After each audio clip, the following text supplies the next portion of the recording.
تو آخر کار وہ خبر آ ہی گئی ہے جس کا مطلب پوری مارکیٹ سانس روک کے انتظار کر رہی تھی۔ جی بالکل، امریکی فیڈرل ریزرو نے شرح سود کم کر دی ہے۔ ہاں، 2025 کی یہ تیسری کٹوتی ہے، اور کاغذ پر تو یہ تو کرپٹو کے لیے ایک جشن کی خبر ہونی چاہیے تھی نا؟ ہونی تو چاہیے تھی، لیکن ہوا اس کے بالکل الٹ۔ بالکل، مارکیٹ میں خوشی کی لہر دوڑنے کے بجائے ایک عجیب سی بے چینی اور اتار چڑھاؤ نظر آیا۔ جی تو آج کی گفتگو کا اصل سوال یہی ہے، جس اچھی خبر کا سب کو انتظار تھا، وہ آنے پر مارکیٹ بیمار کیوں پڑ گئی؟ یہ سوال بالکل درست ہے، کیونکہ اصل کہانی 25 بیسس پوائنٹس کی کٹوتی میں نہیں ہے۔ اچھا؟ اصل کہانی اس کے ارد گرد جو کچھ ہوا اس میں ہے۔ یعنی بٹ کوائن کے بجائے امریکی اسٹاک مارکیٹ میں کیوں جان آئی، اور خود فیڈرل ریزرو کمیٹی کے اندر اس فیصلے پر جو پھوٹ پڑی ہے، ہاں، یہ بھی ایک بڑا نکتہ ہے۔ وہ آنے والے وقت کے لیے کیا اشارہ دے رہی ہے؟ یہ سیدھا معاملہ نہیں ہے۔ مخالفت کی یہ کوئی چھوٹی بات تو نہیں ہے۔ بالکل بھی نہیں۔ اس کا مطلب ہے کہ امریکہ کی معاشی سمت پر سب سے اونچے لیول پر شدید اختلاف ہے۔ اچھا، وہ جو 3 ممبران مخالفت کر رہے تھے، ان کا بنیادی خوف یہ ہے کہ مہنگائی وہ ابھی قابو میں نہیں آئی، یہی نا؟ بالکل کہ ابھی قابو میں نہیں آئی ہے۔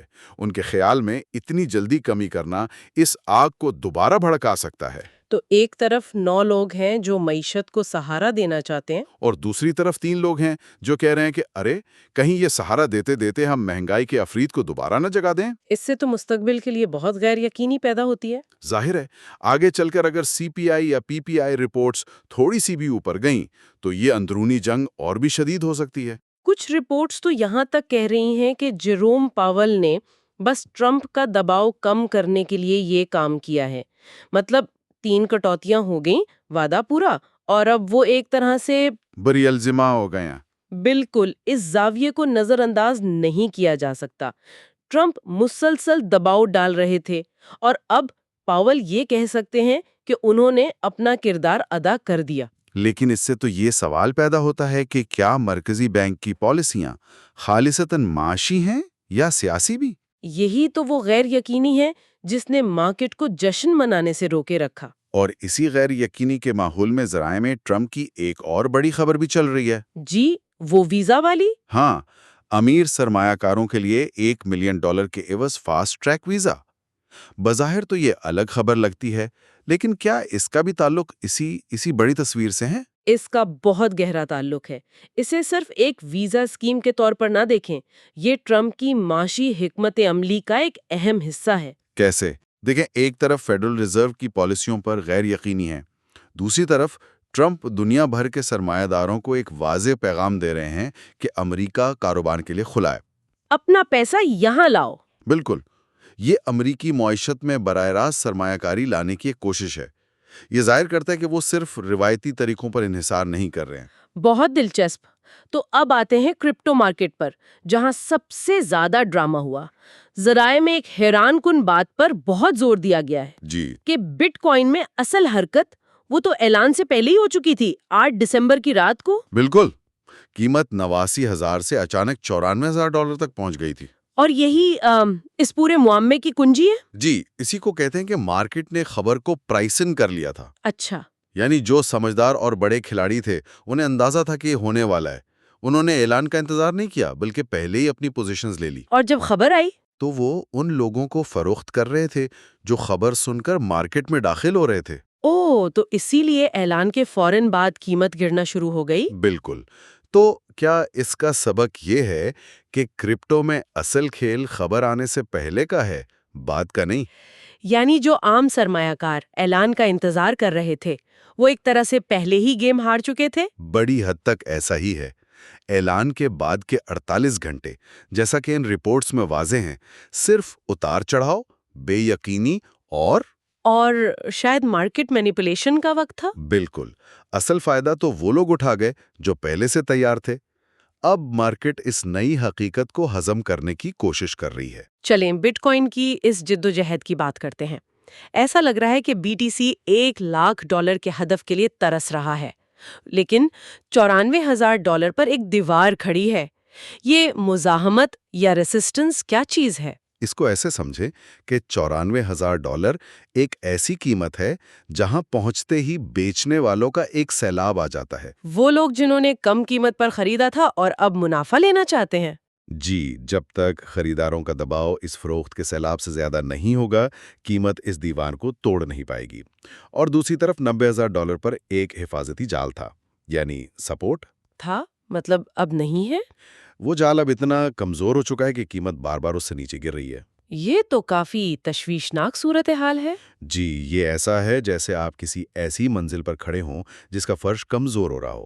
تو اس کمزور فرش کے ٹوٹنے کے بعد اگلی منزل کہاں ہو سکتی ہے؟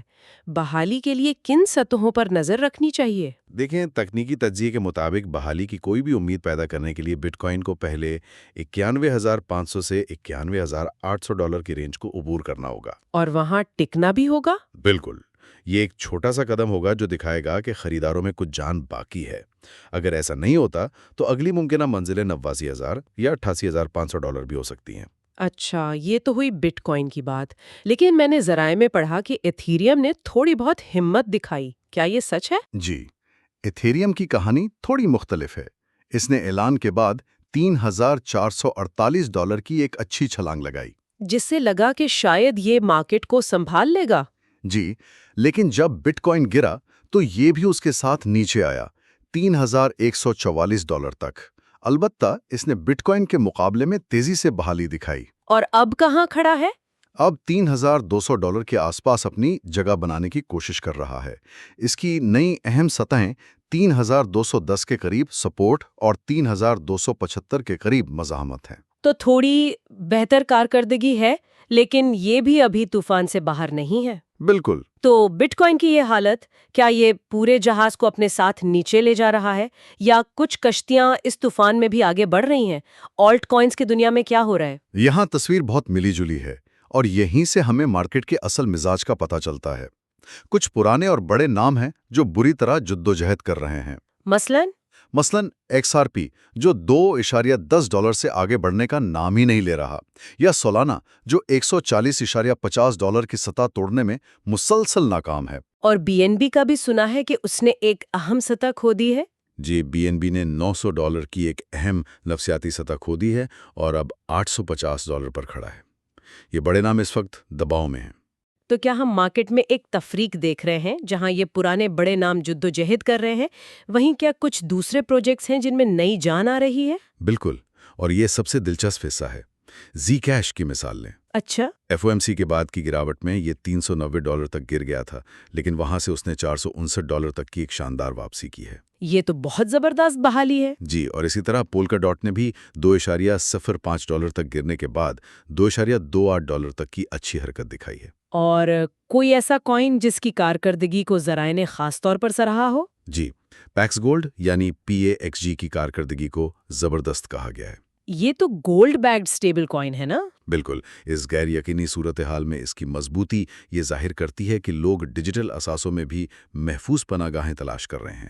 اور ایک عجیب معاملہ ہائپر لیکوڈ کا بھی ذکر تھا، وہ کیا ہے؟ ہاں، HYPE یہ ٹرینڈ تو کر رہا ہے، یعنی سوشل میڈیا پر اس کی باتیں ہو رہی ہیں، لیکن اس کا ہجوم منفی ہے، یعنی لوگ اسے خریدنے سے زیادہ بیچ رہے ہیں۔ یہ ایک تضاد ہے جو ظاہر کرتا ہے کہ مارکیٹ کتنی الجھی ہوئی ہے۔ واقعی کہانی صرف بٹ کوائن کی نہیں ہے، ہر کوائن اپنی الگ جنگ لڑ رہا ہے۔ تو اس تمام تجزیے کو سمیٹتے ہیں، بڑا معاشی فیصلہ آیا، لیکن اس سے وضاحت ملنے کے بجائے مارکیٹ مزید سوالات میں گھر گئی۔ جی، اعلان سے پہلے کی امیدیں اعلان کے بعد کی حقیقت سے ٹکرا کر چکناچور ہو گئیں۔ تو اب آگے کیا؟ اگلے 24 گھنٹے بہت اہم ہیں۔ بہت زیادہ۔ بنیادی کشمکش اب بھی وہی ہے، کیا مارکیٹ اس گراوٹ کو ایک موقع سمجھ کر دوبارہ اوپر اٹھے گی، یا یہ ایک بڑی گراوٹ کا آغاز ہے؟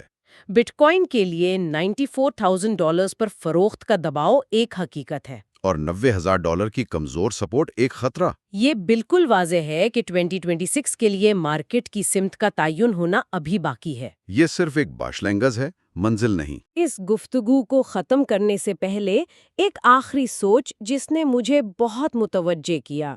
ذرائع بار بار اس بات کا ذکر کرتے ہیں کہ ان معاشی فیصلوں کا اثر صرف ڈیجیٹل ایسٹس پر نہیں بلکہ لوہا، تانبا اور چاندی جیسی روایتی کموڈیٹیز پر بھی پڑتا ہے۔ جی، اور یہ ایک ایسا نقطہ ہے جسے کرپٹو کی دنیا میں اکثر نظر انداز کر دیا جاتا ہے۔ یہ ایک بہت ہی اہم نقطہ ہے کیونکہ یہ ہمیں یاد دلاتا ہے کہ کرپٹو خلا میں موجود نہیں ہے، یہ عالمی معیشت کا حصہ ہے۔ تو سوچنے کے لیے ایک سوال یہ ہو سکتا ہے کہ جیسے جیسے عالمی معاشی پالیسیاں بدل رہی ہیں اور روایتی اور ڈیجیٹل مارکیٹیں ایک دوسرے میں ضم ہو رہی ہیں، کیا کرپٹو کے مستقبل کو سمجھنے کی کنجی اس کے اپنے چارٹس کے بجائے تانبے یا لوہے جیسی بنیادی اشیاء کی قیمتوں میں پوشیدہ ہو سکتی ہے؟ شاید اصل کہانی وہاں لکھی جا رہی ہو۔